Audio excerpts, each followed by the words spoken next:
সূরা ইউসুফ সূরা number 12 আয়াত number 4। Yusuf তার পিতাকে বলল, আমি স্বপ্নে দেখেছি 11টি তারা, চন্দ্র ও সূর্য আমাকে সেজদা করছে। ওয়াস-শামসা ওয়াল কামারা রাআইতুহুম লি সাজিদিন, লি আমাকে সাজিদিন, তারা সেজদা করেছে। কে সেজদা করেছে? আহাদা আশারা কাওকাবা, 11টি তারা, ওয়াস-শামসা এবং সূর্য, ওয়াল কামার এবং চাঁদ, রাআইতুহুম তাদের আমি দেখেছি, লি আমাকে সাজিদিন সেজদাকারী রূপে। মানে সালামুন আলা ইউসুফ তার পিতাকে বলল, পিতা আমি স্বপ্নে দেখেছি 11টি তারা, চন্দ্র এবং সূর্য আমাকে সেজদা করছে। সম্মানিত শ্রোতা, এখানে একটু চিন্তা করুন যে সালামুন আলা ইউসুফ কিভাবে বুঝলেন যে চন্দ্র সূর্য তাকে সেজদা করছে। মানুষ যেভাবে মসজিদে যায় সেজদা করে, চন্দ্র সূর্য কি সালামুন আলা ইউসুফকে সেই একইভাবে সেজদা করেছিল? আর সেভাবেই কিভাবে চন্দ্র সূর্য সেজদা করতে পারে? কারণ সেজদা করার জন্য তো চন্দ্র সূর্যর হাত পা নাক কপাল এগুলি নাই। তাহলে তিনি চন্দ্র সূর্যের কি এমন জিনিস যেটা দেখে তিনি বুঝতে পেরেছিলেন যে এগুলো হচ্ছে চন্দ্র সূর্য এবং 11টি তারার সেজদা? এখানে অনেকেই বলবেন যে চন্দ্র সূর্য তাদের তো হাত পা নাই, তারা তাদের মতো করে সেজদা করছে, এটাই হচ্ছে তাদের সেজদা। তাহলে চলুন আমরা পরবর্তী আয়াত দেখি। সূরা ইউসুফ সূরা নাম্বার 12 আয়াত নাম্বার 100।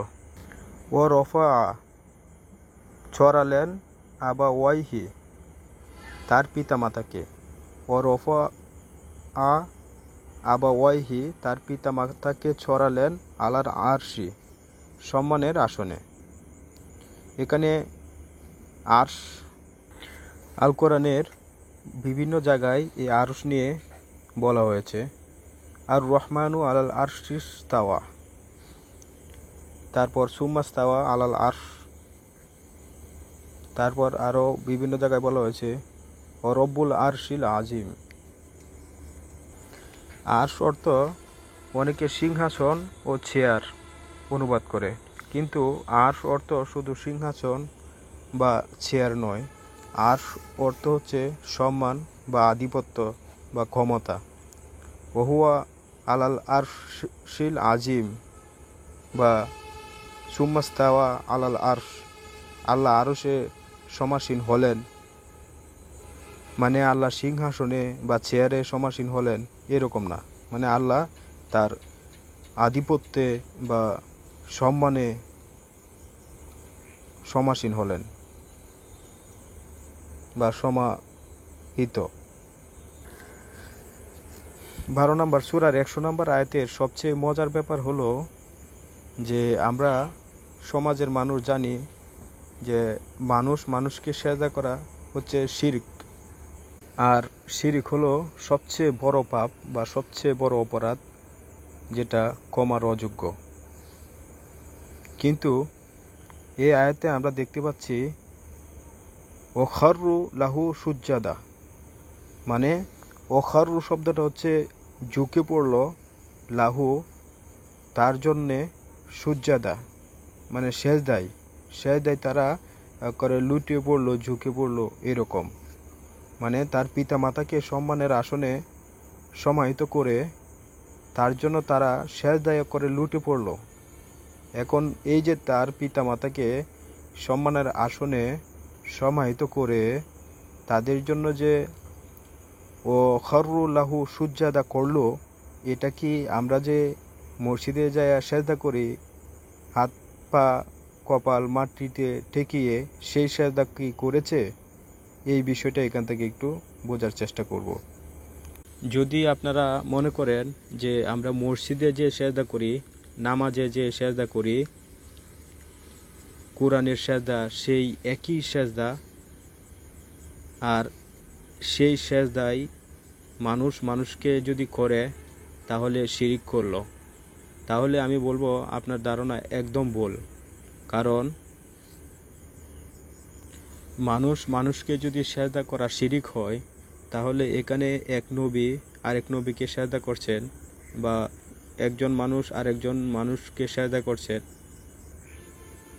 এটা কেন শিরিক হবে না? আল্লাহ এখানে স্পষ্ট বলছেন এটা কেন শিরিক হবে না।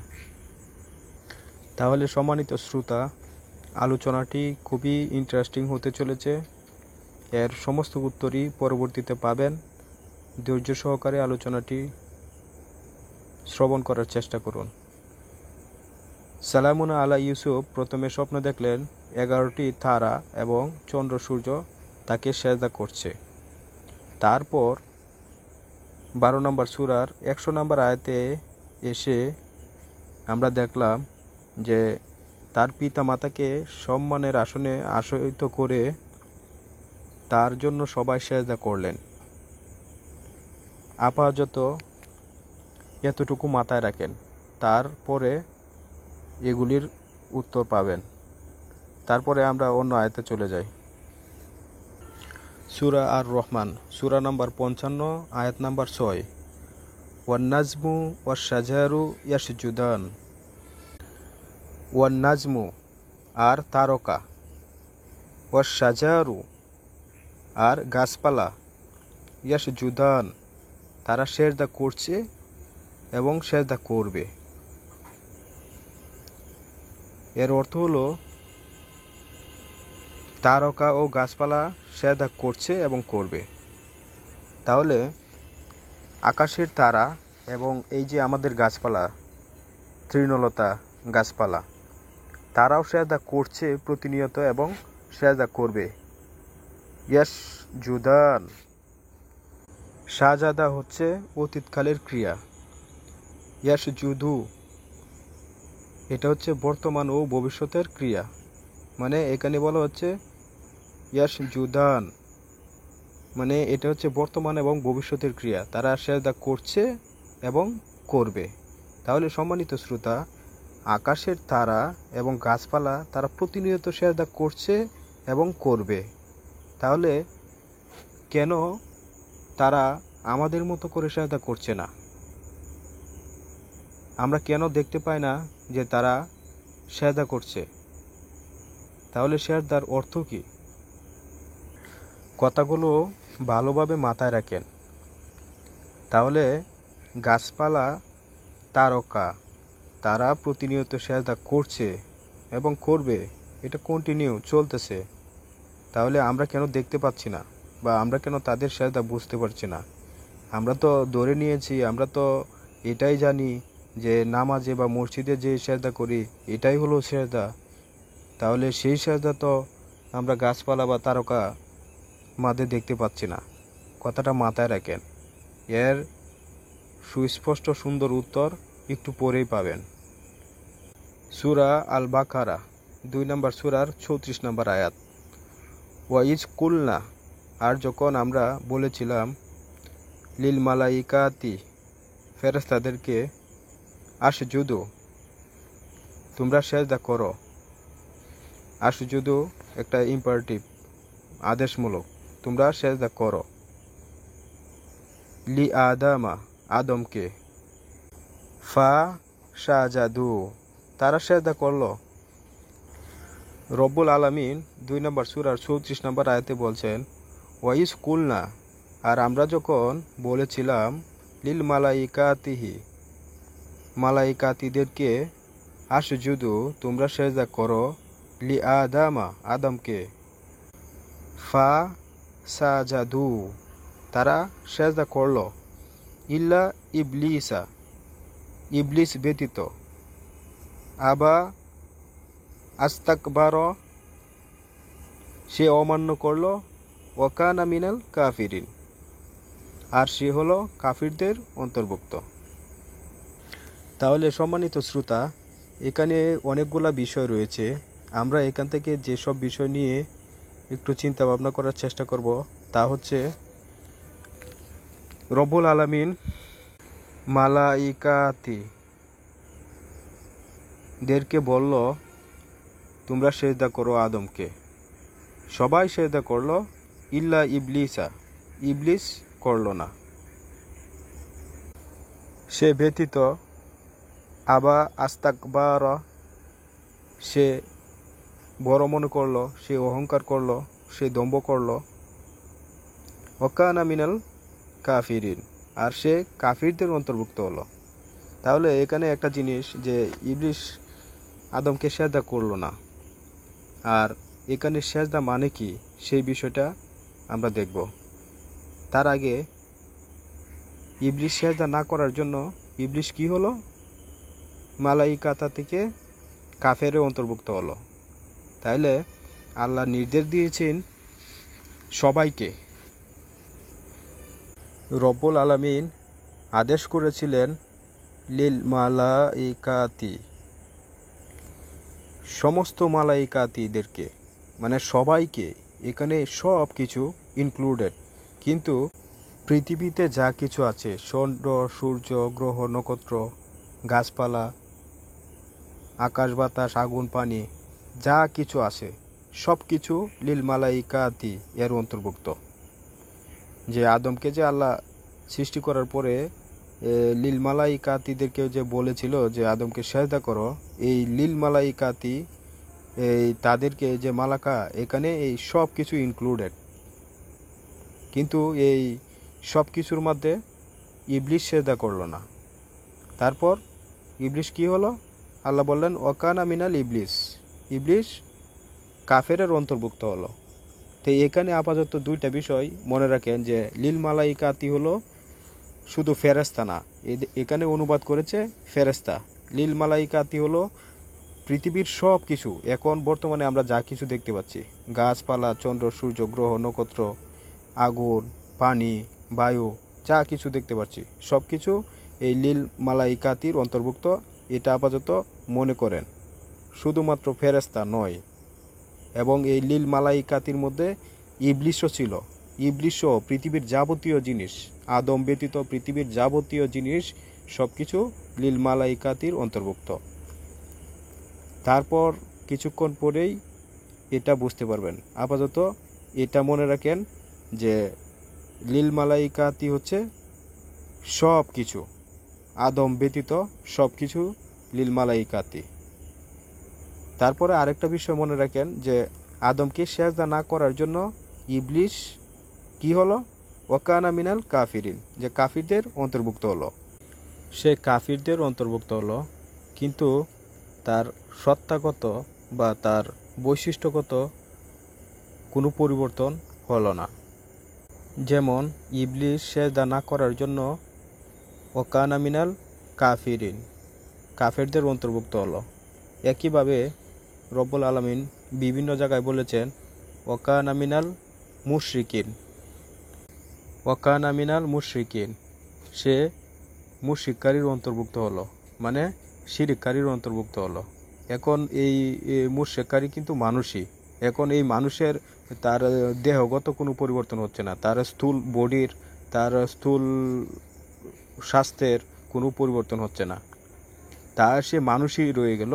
কিন্তু তার যে এই অন্তর্দৃষ্টি, তার যে গুণ, সেগুলো পরিবর্তন হলো। একইভাবে আল্লাহ মানুষকে বলেছে কানা মিনাল মুমিনিন, কানা মিনাল সলিহিন, মিনাল সলিহিন, মিনাল সলিহিন, মিনাল মুমিনিন। তে এই যে সলিহিন এবং মুমিনিন, এই গুণগুলো কিন্তু মানুষেরই। কিন্তু একজন মানুষই মুমিন, একজন মানুষই সলিহিন, একজন মানুষই মুশরিক, একজন মানুষই কাফের। একজন মানুষকে কাফের বলা হচ্ছে, মুমিন বলা হচ্ছে, সলিহিন বলা হচ্ছে। তাহলে ওই যে মানুষের এই বডিগত, মানুষের স্থূল ও বডির কোনো পরিবর্তন হচ্ছে না। এই যে কাফের, মুশরিক, ফাসেক, জালেম, এগুলি হচ্ছে তার গুণ, তার একটা ভালো গুণ বা খারাপ গুণ হতে পারে। তাইলে এখানে রব্বুল আলামিন যে ইবলিসকে বলছেন ওকানা মিনাল ওকানা মিনাল কাফিরিন, সে কাফিরদের অন্তর্ভুক্ত হলো। এর মানে হলো তার বাহ্যিক কোনো পরিবর্তন হলো না, তার এই স্বাস্থ্যগত বা তার যে বৈশিষ্ট্যগত কোনো পরিবর্তন হলো না, তার একটা অন্তর্নিহিত পরিবর্তন হলো, সেটা হচ্ছে সে কাফের, সে এই অস্বীকারীদের অন্তর্ভুক্ত হলো। এটা আপাতত মাথায় রাখেন। তারপর সূরা রাদ 13 নম্বর সূরার 15 নম্বর আয়াত, ওয়ালিল্লাহি, আর আল্লাহকেই, ইয়াসজুদু, সেজদা করছে এবং করবে, মানফিস সামাওয়াতি ওয়াল আরদি, যা কিছু আসমানে ও জমিনে রয়েছে। আল্লাহকেই সেজদা করছে এবং করবে আসমান ও জমিনের মধ্যে যা কিছু রয়েছে, ইচ্ছায় অনিচ্ছায় তাদের ছায়াগুলো সকাল সন্ধ্যা, সকাল সন্ধ্যা মানে দিন রাত 24 ঘন্টা। 13 নম্বর সূরার 15 নম্বর আয়াতে রব্বুল আলামিন বলছেন, আসমান ও জমিনে যারা আছে তারা এবং তাদের ছায়াগুলো ইচ্ছায় ও অনিচ্ছায় সকাল সন্ধ্যায় আল্লাহকে সেজদা করছে এবং করবে। তারা দিন রাত 24 ঘন্টা প্রতিনিয়ত ইচ্ছাই হোক বা অনিচ্ছাই হোক আল্লাহকে সেজদা করছে এবং করবে। তারপর 16 নম্বর সূরার 49 নম্বর আয়াতে আল্লাহ একই কথা বলছেন, কিন্তু একটু অন্যরকমভাবে। সেখানে আল্লাহ বলছেন, ওয়ালিল্লাহি ইয়াসজুদু মা ফিস সামাওয়াতি ওয়া মা ফিল আরদি। তারপর কি বলছেন, মিন দাব্বাতিন ওয়াল মালাইকাতু, মিন দাব্বাতিন, দাব্বাতিন মানে হচ্ছে বিচরণশীল প্রাণী, জীবজন্তু, ওয়াল মালাইকাতু, এবং ফেরেশতারা।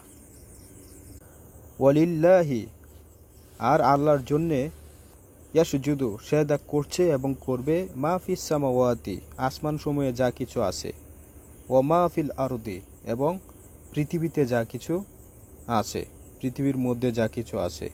তারপর বলছেন, মিন দাব্বাতিন, দাব্বাতিন মানে বিচরণশীল প্রাণী, জীবজন্তু যাদের জীবন আছে তারাও, এবং পৃথিবী এবং আসমান সমূহের জড় বস্তু, জড় পদার্থ সহ জীবজন্তু যা কিছু বিচরণশীল প্রাণী আছেন সব কিছুই আল্লাহকে সেজদা করছে এবং করবে। আগুন, পানি, বাতাস যা কিছু আছে, জীবজন্তু, জড় পদার্থ, আরও যা কিছু আছে যা আমরা দেখতে পাচ্ছি না। শুধু তাই নয়, ওয়াল মালাইকাতু, আর ফেরেশতারাও, যে মালাইকারা আদমকে সেজদা করেছিল সেই মালাইকারাও সেজদা করছে এবং করবে আল্লাহর জন্য, আল্লাহকে। ওয়াহুম লা, আর তারা করে না, ইয়াস্তাকবিরুন, ওয়াহুম লা ইয়াস্তাকবিরুন, আর তারা অহংকার করে না। এই যে ইবলিস যেটা করেছিল তারা সেটা করে না। ইবলিস যেটা করেছিল সেই জিনিসটা কারা করে না, মাহফিস সামাওয়াতি, আসমান সমূহে যা আছে, ও মাহফিল আরদ, এবং জমিনের মধ্যে যা কিছু আছে, মিন দাব্বাতিন, এবং বিচরণশীল প্রাণী, ওয়াল মালাইকাতু, এসবের মধ্যে কেউই ওয়াহুম লা ইস্তাকবিরুন, কেউই ইস্তাকবার করে না, বড় মনে করে না। এই যে ইবলিস যেটা করেছিল সেটা করে না। তাহলে সম্মানিত শ্রোতা, আমরা এখানে দেখতে পাচ্ছি যে যে মালাইকারা আদমকে সেজদা করেছিল সেই মালাইকারা এবং আসমান জমিনের ভিতর যা কিছু আছে সব কিছুই আল্লাহকে সেজদা করছে প্রতিনিয়ত, এবং ইচ্ছায় অনিচ্ছায় সকাল সন্ধ্যায় প্রতিনিয়ত। তারপর সম্মানিত শ্রোতা, আমাদের আলোচনার কনক্লুশন যে আয়াতটা আলোচনা করার পরে করব, সেই আয়াতটা হচ্ছে সূরা আল হজ সূরা নম্বর 22 আয়াত নম্বর 18। রব্বুল আলামিন বলছেন, আলাম তারো, তুমি কি দেখো না, তুমি কি দেখতেছো না, তুমি কি বুঝতেছো না, আন্নাল্লাহা, যে আল্লাহকেই ইয়াসজুদু সিজদা করছে এবং করবে, লাহু মান ফিস সামাওয়াতি, যা কিছু রয়েছে আসমান সমূহতে, ওমান ফিল আরদে, যা কিছু রয়েছে জমিনগুলোতে, ওয়াশামসু, এবং সূর্য, ওয়াল কামারু, ও চাঁদ, ওয়ান নুজুমু, এবং তারকারাজিগুলি, নক্ষত্র মণ্ডলী, ওয়াল জিবালু, এবং পর্বতরাজি, পাহাড়গুলো, ওয়াশাজারু, আর গাছপালা, ওয়াদ্দাওয়াব্ব, এবং জীবজন্তু, বিচরণশীল প্রাণী। তারপর আল্লাহ বললেন, ওয়া কাসিরুম মিনান নাস, আর মানুষের মধ্যে অনেকে। তুমি কি দেখোনি যে যারা আসমানে আছে তারা, এবং যারা জমিনে আছে তারা, এবং সূর্য, চন্দ্র, তারকারাজি, পাহাড় পর্বত, গাছপালা, জীবজন্তু ও অনেক মানুষের মধ্যে অনেকে আল্লাহকে সিজদা করছে এবং করবে। আল্লাহ বলছেন যে গাছপালা, জীবজন্তু, পাহাড় পর্বত, আসমান জমিনে যা কিছু রয়েছে এবং মানুষের মধ্যে অনেক মানুষ আল্লাহকে প্রতিনিয়ত সিজদা করছেন এবং করবে, প্রতিনিয়ত সিজদা করছেন এবং করবে। আবার অনেকেই আছে যাদের উপর শাস্তি ধার্য হয়ে গেছে, শাস্তি অবধারিত হয়ে গেছে। যেমন মানুষের মধ্যে আল্লাহ বলছেন না যে সব মানুষই আল্লাহকে সিজদা করেন, যে কুল্লুম মিনান নাস। আল্লাহ বলছেন যে অকাসিরুম মিনান নাস, যে মানুষের মধ্যে অনেকে প্রতিনিয়ত আল্লাহকে সিজদা করছে এবং করবে। আবার এর ব্যতিক্রম আছে, যারা সিজদা করছে না এবং করবে না তাদের উপর শাস্তি অবধারিত, তারা সেই আযাব থেকে রেহাই পাবে না। তাহলে সম্মানিত শ্রোতা, এখন একটু অ্যানালাইসিস করেন, একটু চিন্তা ভাবনা করেন যে পাহাড় পর্বত, চন্দ্র সূর্য, গাছপালা, জীবজন্তু, তারা প্রতিনিয়ত আল্লাহকে সিজদা করছে, এবং পৃথিবীতে আসমানে যা কিছু আছে তারা প্রতিনিয়ত আল্লাহকে সিজদা করছে। কিছু মানুষ আল্লাহকে সিজদা করছে আর অনেকে করছে না। আর ইবলিস তাদের মধ্যে একজন, যেও আল্লাহকে সিজদা করছে না, আর ইবলিস আদমকেও সিজদা করেনি। এখন সম্মানিত শ্রোতা, এখানে রব্বুল আলামিন বলছেন যে তুমি কি দেখো না, তুমি কি দেখো না। এখন আমি তো দেখছি না যে আমাদের সমাজে মসজিদ বা নামাজে যেভাবে সিজদা করে, বা আমরা যেটা সিজদা বলে জানি, কপাল মাটিতে স্পর্শ করা, এইভাবে তো আর কেউ সিজদা করছে না। গাছপালা, চন্দ্র সূর্য, পাহাড়, নক্ষত্র, আর তারা তো এভাবে সিজদা করতে আমি দেখছি না। আমি যা দেখছি তা হচ্ছে যে চন্দ্র সূর্য একটা হিসাব মতো চলে এবং তারা আল্লাহর হুকুম অমান্য করছে না, এবং গাছপালা, চন্দ্র সূর্য, পাহাড় পর্বত, আসমান জমিনে যা কিছু আছে প্রত্যেকটা জিনিস রব্বুল আলামিনের কথা মতো চলে। তাদের যে অর্ডার দেওয়া হয়েছে, তাদের যে কর্ম দেওয়া হয়েছে, তাদের যে ধর্ম দেওয়া হয়েছে, তাদের যে বৈশিষ্ট্য, তাদের যে স্বাতন্ত্র কর্ম, তারা সেটা অবধারিত 24 ঘন্টা পালন করছেন। আমি তো তাই দেখতে পাচ্ছি। এছাড়া তারা তাদের কর্মের, তাদের দায়িত্বের পরিপন্থী এক্সট্রা কোনো কাজ করতে তো আমি দেখতে পাচ্ছি না। যেমন আগুনের কাজ আগুন করছে, পানির কাজ পানি করছে, সূর্যের কাজ সূর্য করছে, চাঁদের কাজ চাঁদ করছে, এভরিথিং, গাছের কাজ গাছ করছে। প্রত্যেকটা জিনিসের কর্ম সে নিজ থেকে প্রতিনিয়ত করে চলছে, আর তার ব্যতিক্রম করছেন না, তার ব্যতিক্রম করছে না। এই জিনিসটা আমি দেখতে পাচ্ছি। এই জিনিসটা আমি উপলব্ধি করতে পারছি। এখন সূরা ইউসুফের 4 নম্বর আয়াত, যে সালামুন আলা ইউসুফকে যে চন্দ্র সূর্য সেজদা করেছিল, 11টি তারা সেজদা করেছিল, তার মানে কি, তার মর্মবাণী বা তার বাবার্থ কি? তার বাবার্থ হলো, আমরা তো ইতিমধ্যে দেখলাম যে ওয়াসামসা ওয়াল কামারও, মানে চন্দ্র সূর্য এবং তারকারাজি আল্লাহকেই সেজদা করছে এবং করবে প্রতিনিয়ত। তাহলে চন্দ্র সূর্য একদিকে আল্লাহকে প্রতিনিয়ত সেজদা করছে, তাতে কোনো সন্দেহ নাই। কিন্তু সালামুন আল্লাহ ইউসুফ আবার স্বপ্নে দেখলেন যে চন্দ্র সূর্য তাকেও সেজদা করছে। এর মানে হলো সালামুন আল্লাহ ইউসুফ এটা বুঝলেন যে চন্দ্র সূর্যের যে কর্ম, চন্দ্র সূর্যের যে কাজ, সেই কাজ সালামুন আল্লাহ ইউসুফ বুঝতে পেরেছেন, বা চন্দ্র সূর্য তার কাজ সালামুন আল্লাহ ইউসুফকে বুঝিয়ে দিয়েছে। আর সূরা ইউসুফে আমরা দেখি যে সালামুন আল্লাহ ইউসুফ একজন বিশাল আবহাওয়াবিদ ছিলেন।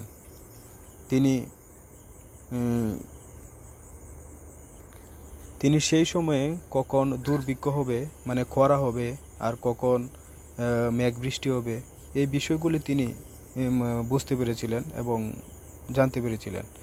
আর এই যে দুর্ভিক্ষ, খরা, মেঘ বৃষ্টি, এগুলি কিন্তু চন্দ্র সূর্যের উপর ডিপেন্ড করে। এগুলি চন্দ্র সূর্যের কাজ। পৃথিবীতে কখন মেঘ বৃষ্টি বা কখন কি পরিবেশ হবে, কোন আবহাওয়া আসবে যাবে, এই সমস্ত কিছুই চন্দ্র সূর্যের উপর ডিপেন্ড করে।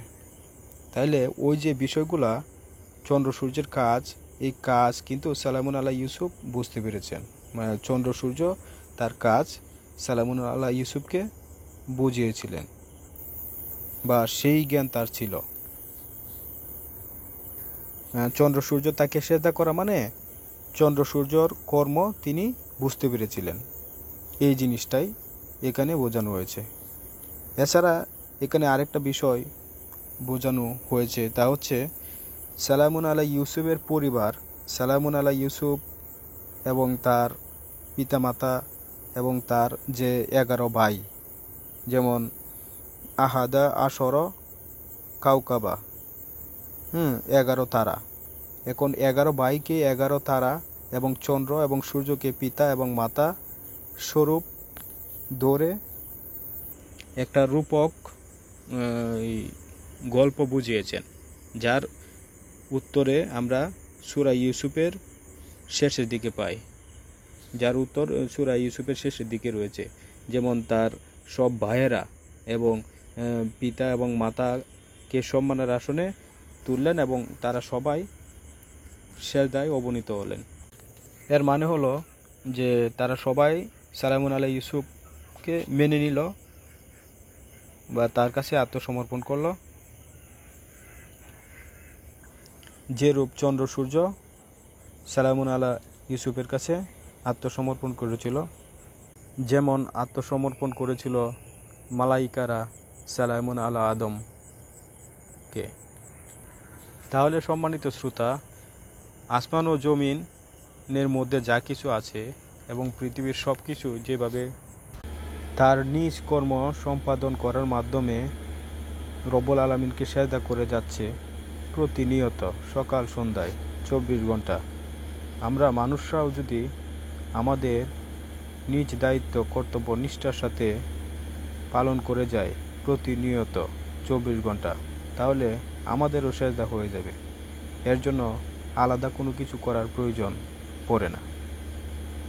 তাছাড়া মানুষ হিসেবে যদি আমরা মানুষের কর্মগুলিকে বাস্তবায়িত না করি, নিষ্ঠার সাথে পালন না করি, মসজিদে বা সিজদায় যতই সেজদা করি বা নামাজে যতই সেজদা করি, যতই মাটিতে কপাল স্পর্শ করায়, কোনো লাভ হবে না।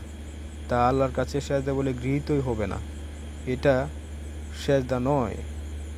মসজিদে বা নামাজে কপাল মাটিতে টেকানো সেজদা নয়। সেজদা হচ্ছে নিজ কৃতকর্ম, যা নিষ্ঠার সাথে পালন করা, যা পৃথিবীর প্রত্যেকটা বিষয়ই করতেছে, প্রত্যেকটা জিনিসই তার নিজ কর্তব্য নিষ্ঠার সাথে পালন করে যাচ্ছে প্রতিনিয়ত এবং করবে।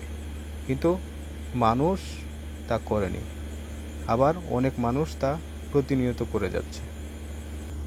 সিজদা শব্দের আবিধানিক অর্থ anyone who humbles and submits to what he was commanded to do, then he has sajada, মানে সমর্পণ করা, আত্মনিবেদন করা, একটা সিস্টেমের আনুগত্য করা। সূরা আর রহমান ৫-৬ নং আয়াত, আশ-শামসু ওয়াল কামারু বিহুসবান, সূর্য এবং চাঁদ নিয়ম অনুযায়ী চলে। ওয়ান নাজমু ওয়াশ-শাজারু ইয়াসজুদান, আর তারকা ও গাছপালা সেজদা করে। সূরা হাজ ১৮ নং আয়াত, তুমি কি দেখো না যে আল্লাহর উদ্দেশ্যে সেজদা করে যা কিছু রয়েছে আসমান সমূহে এবং যা কিছু রয়েছে জমিনে। কিন্তু আমরা কি দেখতে পাই যে সূর্য, চাঁদ, তারকারা যে আল্লাহকে সেজদা করে? না, বরং আসমান জমিনের সবকিছু আল্লাহর নিয়মের কাছে নিজেদের সমর্পণ করেছে। সূর্য তার মর্জি মতো উদিত হয় না, গাছপালা তাদের ইচ্ছা মাফিক ফুল ফল দেয় না, তারকারা যে জীবজন্তু আল্লাহর বিধান বা প্রকৃতির নিয়ম মেনে চলে। সুতরাং আল্লাহকে সেজদা করা মানে আল্লাহর ইচ্ছার কাছে নিজেকে সমর্পণ করা। সূরা নাহাল ৪৯ এবং ৫০ নং আয়াত, তারা আল্লাহকে সেজদা করে, আসমান সমূহে এবং জমিনে যে প্রাণী আছে আর ফেরেশতারা, এবং তারা অহংকার করে না। They fear their Lord above them and they do what they are commanded. তারা তাদের উপরস্থ রবকে ভয় করে এবং তাদেরকে যে নির্দেশ দেওয়া হয় তারা তা করে। সুতরাং সেজদা মানে যে নির্দেশ দেওয়া হয়েছে তা করা। সূরা ফাত ২৯ নং আয়াত, তাদের আলামত হচ্ছে তাদের চেহারায় সেজদার চিহ্ন থাকে। সেজদার চিহ্ন মানে তাদের চেহারায় বিনয়ের চিহ্ন থাকে, কপালের কালো দাগ নয়। সম্মানিত শ্রোতা, সূরা ফুসসিলাত ৪১ নম্বর সূরার ৩৭ নম্বর আয়াতে একটি কথা রয়েছে, লা তাসজুদু, তোমরা সেজদা করো না, লিসামসি, সূর্যকে, ওয়ালা লিল কামারি, চন্দ্রকে, ও আসজুদু লিল্লাহি, আর তোমরা সেজদা করো শুধু আল্লাহকেই।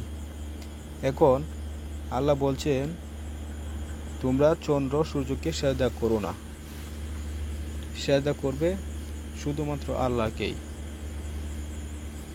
চন্দ্র সূর্যকে কিভাবে মানুষ সেজদা করবে? চন্দ্র সূর্য তো আসমানে, এবং সেজদা মানে কি? তাছাড়া সালামুন আলা আদমকে সৃষ্টি করার পরে যে সেজদা করেছিল সব কিছু আদমকে, সেই সেজদা কিভাবে করেছিল, আর ইবলিস তা কিভাবে অমান্য করলো? এ সমস্ত বিষয় ছাড়াও সেজদা একটা বিশাল ব্যাপক জিনিস। আমরা এই সেজদার বিষয়ে কয়েকটা পর্ব নিয়ে আলোচনা করব। ধারাবাহিকভাবে আমরা এই বিষয়গুলো আস্তে আস্তে বোঝার চেষ্টা করব। সম্মানিত শ্রোতা, আপনারা আয়াতগুলো নিজেরা যাচাই করবেন, আর শুধু অনুবাদের উপর নির্ভরশীল হবেন না, কারণ অনেক অনুবাদই রয়েছে যেগুলো প্রকৃত আরবির অনুবাদ করেনি, তাদের মন মতো অনুবাদ করেছে। প্রকৃত আরবি শব্দ রয়েছে একটা, তারা অনুবাদ করে ফেলেছে অন্য এক শব্দের, যে শব্দ এই আয়াতে নাই। তাহলে খুব সতর্কতার সাথে আপনারা অনুবাদ পড়বেন, আর অনুবাদ ঠিক আছে কি নাই তা আরবির সাথে মিলিয়ে দেখবেন, আর কোন শব্দের অর্থ কি হবে তা, ওই শব্দটা কোরআনে কত জায়গায় কিভাবে ব্যবহার করা হয়েছে, বা যে আয়াতে ওই শব্দটা ইউজ করা হয়েছে ওই আয়াতের মর্মার্থ কি তা অনুধাবন করার চেষ্টা করবেন। তাহলেই আপনি ওই আয়াতের মর্মবাণী বা শব্দার্থ ধরতে পারবেন। তাহলে সম্মানিত শ্রোতা, আজকে এই পর্যন্তই। সবাই ভালো ও সুস্থ থাকুন। আসসালামু আলাইকুম।